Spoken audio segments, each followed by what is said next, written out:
The U.S. military has had a relationship with the nation's top universities since the 1950s. President Reagan solidified the effort to educate military leaders with graduate degrees during the Cold War. Now the Pentagon is rethinking that relationship, accusing the Ivy League and others of being too woke. Chief National Security Correspondent Jennifer Griffin has details tonight. With some exceptions, the Ivy League as a whole has pervasive institutional bias and a lack of viewpoint diversity. Pentagon Chief Pete Hegseth is giving the military services until Friday to review the department's long-standing partnerships with the nation's top universities, a move that could cut graduate programs for active duty service members. Earlier this month, Hegseth announced the Pentagon would be cutting ties with Harvard. Too many of our officers came back looking too much like Harvard. Heads full of globalist and radical ideologies that do not improve our fighting ranks. Secretary Hegseth has degrees from Princeton and Harvard. The Army has flagged 34 universities at risk of being barred from tuition aid, including MIT, Carnegie Mellon, Duke, Johns Hopkins, Emory, Florida Tech, and all of the Ivies except Dartmouth. Retired Rear Admiral Mark Montgomery, a Penn graduate, served as the Navy's Director of Operations in the Pacific. It's a very counterproductive proposal by the secretary. Look, I didn't agree with my faculty a lot of the time, but I actually found that gives you critical thinking skills. Lieutenant Colonel Tim Ryman, an active duty Marine currently at Yale, wrote an open letter to Secretary Hegseth urging him to reconsider. The students I engaged with today will very likely become tomorrow's journalists, policymakers, and business leaders. They are future members of Congress who will vote on defense budgets and authorizations for military force. The service academies like West Point and the Naval Academy don't have graduate schools in STEM, computer science, engineering, and graduate degrees in law or medicine. Hegseth says it may be cheaper to send active duty military to state universities. Hello, Bobby Jones here from Midas Touch and Valor Media Networks. In the clip you just saw, the Department of Defense, led by Secretary of Defense Pete Hegseth, have announced a new policy to basically have America's senior military officers stop attending some of America's most elite and prestigious academic institutions. Now, the way this is being framed by the current administration is that it's a pushback against, quote, elitism, unquote. But the complete irony of this move is the very people who are claiming to push back against elitism are the very ones who are not only part of that system in that world, but have benefited greatly from it. In this video, I just want to talk about how the pursuit of knowledge, even in the United States military, is not something to be taken for granted. It's actually vital to the proper development of a military force, and even more importantly, gives that military force context on what their powers are and how it's to integrate with the international world. First, let's get this out the way right now. The blatant hypocrisy of such a move, led by Donald John Trump, a man who goes out of his way to let people know that he graduated from the University of Pennsylvania, or as he likes to say, the Wharton School. Now, for those of us who live in the United States, we understand that there's a difference between graduating from the University of Pennsylvania, which is a fabulous elite Ivy League school, and its venerated Wharton School of Business with an MBA. There's a distinct market difference. Trump likes to say Wharton because he wants to blend in the fact that, hey, he graduated from Penn, but did not necessarily get that prestigious MBA. But he uses it as a way to show how intelligent he is, or tries to be perceived as. He also mentions how his uncle was a professor at MIT, etc., etc. So the very person who is supposedly pushing this agenda has benefited from being a member of that elite class, and even over exaggerating what he actually accomplished there. But he's not the only one. Pete Hegseth, the man who famously in 2022 sent his Harvard degree back, what people fail to realize is that was his graduate degree. He's a two-time elite university participant because he also graduated at Princeton University undergraduate level. And so he went to Princeton and Harvard and went into the United States military as an officer And even with that kind of elite educational background, was seen as a subpar officer, failing to get company command even as an O4. For those of us in the military, we know what that means. That means you weren't ready to lead. You're not good enough to lead, despite having the elitist of the most elite educational experience. And it just doesn't stop with those two. You can go all around the Trump cabinet and just see all of these Ivy Leagues, Harvard, Yale, Princeton, Penn, thrown out there as justification for their positions. But if you look at the current state of the United States, the degradation of the economy, of the diplomatic arm of the United States, and hey, the military being used to do things that it typically should not do, the diplomats should actually be doing it, that's a key sign.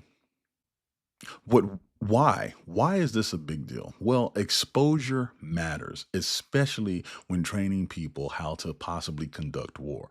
War is political, it's economical, and it's also technological. Officers need to have access to upper tier thinkers. They need to be part of communities that are highly academic and looking at how moves that they may make or may be responsible for will have ripple effects immediately, midterm, and long term. And that vital cross section of being at elite universities with people who are subject matter experts in a variety of things that military officers are exposed to can make the difference between, hey, having a limited engagement where there are strategic goals that are mapped out and everything falls according to plan, or creating a quagmire that we have seen over the years in various areas. But being exposed to being exposed to different ways of thinking, being exposed to different ways of seeing the same problem are vital, especially when you're talking about people who are ordering people around and have the fate of their lives in their hands. Winning wars requires ideas. Winning the peace requires the proper execution of those ideas. When you look at something like the Manhattan Project that famously created the nuclear bomb, that was an academic and military strategic partnership, an alliance that literally changed the world. Now, in that case, it brought about destruction mankind didn't even think was possible. However, when you take into account academics and military from a Cold War containment strategy that was developed by scholars and implemented and executed by military forces all over the world. Everything that we know now from modern cyber and AI warfare, it needs and demands intellectual depth and understanding that most people do not have, especially in the military, inherent to its own forces. So you have to go out and look for additional people to help supplement that knowledge gap.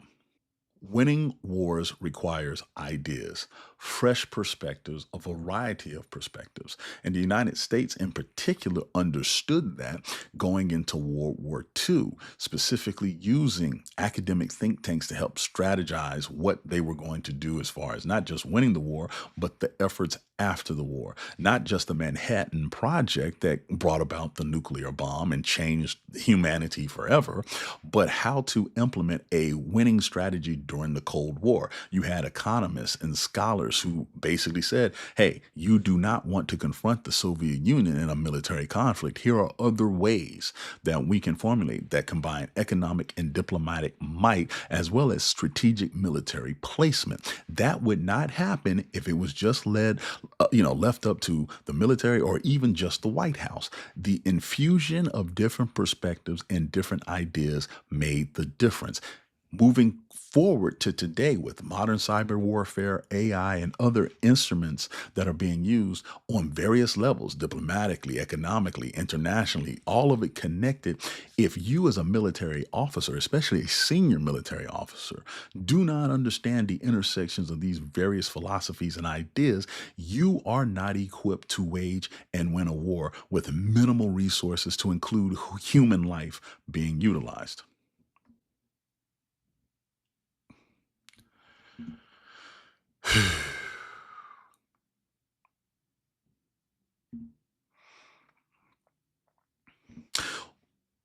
What bothers me most about this major decision, this policy, is the strategic risk. Isolating your officer corps in a move to basically prop up a populist idea is dangerous. What is it like when an officer cannot go into a foreign environment and completely understand the climate, the environment, the people that they will have to deal with? Or what is it like to go into an environment where you have all this weaponry but have no strategic thought on how to use it because you're not thinking about 3, 4, 5 years down the road when this country is liberated and it has its own government? You're thinking about, hey, the next 3 to 4 hours. That is dangerous. And we've seen that happen with missions that have crept up like Vietnam, Afghanistan, Iraq. We can go all day with this, but you had think tanks. You have think tanks mostly housed at these elite academic universities that try to warn you based on the history that we have seen, the technology that's being developed now. There are projections on what the future looks like.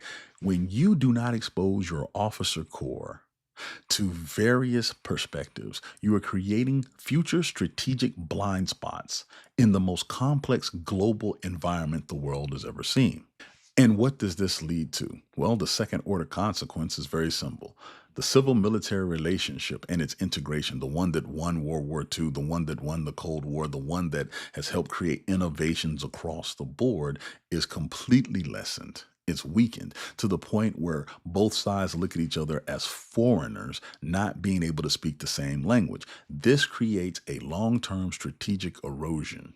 Right? We've seen this happen in other countries. The Soviet Union, you had your political arm in the military, and you had the actual war-fighting arm. You have literally political officers and then regular officers. That divide, that thought process of, hey, how do we try to meet these populist goals from the Soviet political side with the reality of what you're dealing with militarily, helped rip apart the Soviet Union's military in the end. And we're seeing the same fractures being created right now. President Trump going and speaking in front of troops and making it seem like it's a political rally. That separation that was supposed to be there is not there, but we're creating separation from those who are supposed to be subject matter experts in the civilian world from the military experts who may actually have to utilize some of the technologies or policies that they come up with.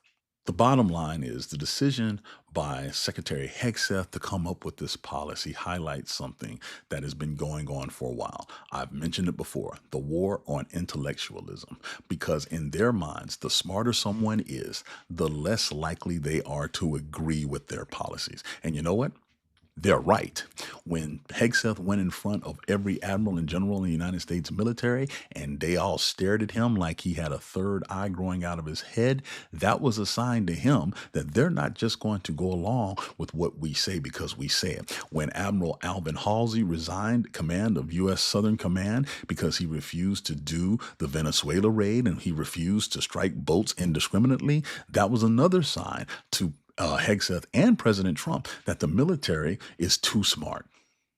They're too smart because they understand what the laws say can and cannot happen, and they understand what their constitutional duties are. And so what have they done? They have pivoted to create a populism versus preparedness tension where, hey, you're going to agree with our culture wars at the sacrifice of us being the most prepared military force we can be. We're going to remove the press corps from the Pentagon with credible journalists and replace it with, social media hacks that we can control, because transparency is something we cannot afford to do. Why? Because we're doing illegal things. That simple. That simple. And so now what do? We go and punish the institutions, the Harvards, the Yales, the Columbias, that helped educate that senior officer corps to be smart enough to push back on things that they know are unconstitutional, against the law, or strategically a blind spot moving forward. But professional military education is not about culture wars. It's about national and international security.